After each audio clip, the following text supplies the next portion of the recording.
Dan intinya itu rahasia penyidikan dan dalam waktu dekat mungkin akan diungkap. Enggak ya, enggak ada. Kita lebih berhati-hati karena ini adalah proses pembuktian ilmiah.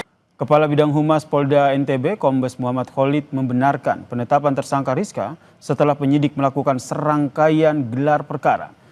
Jenazah Brigadir Esko ditemukan di kebun tak jauh dari rumah Rizka di kawasan perbukitan di Kecamatan Lembar, Lombok Barat pada 24 Agustus lalu.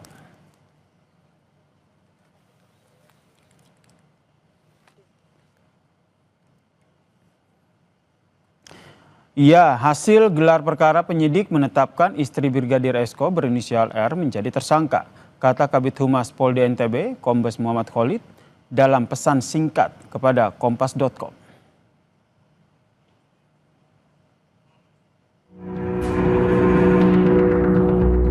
Kematian Brigadir Esko Faskareli, anggota Polsek Sekotong, Lombok Barat, NTB, menemui babak baru. Kini Bribtu Rizka Sintiani, sang istri, ditetapkan sebagai tersangka. Kuasa hukum keluarga Brigadir Esko, M. Sarifuddin, berharap proses hukum perkara tersebut dapat berjalan lebih cepat, termasuk segera melaksanakan reka ulang atau rekonstruksi, kas segera dilimpahkan ke jaksa dan sidang bisa berlangsung. Jadi perkara sudah naik ke tahap penyidikan, terus ada beberapa hal, keterangan saksi dan lain sebagainya sudah diperiksa juga, dan ada keterangan saksi yang dibutuhkan, jadi kami akan lengkapin. Dan intinya itu rahasia penyidikan dan dalam waktu dekat mungkin akan diungkap. Kabid Humas Polda NTB, Kombes Muhammad Khalid, mengatakan pihaknya sudah memeriksa 55 saksi yang membantah penanganan kasus ini berjalan lambat.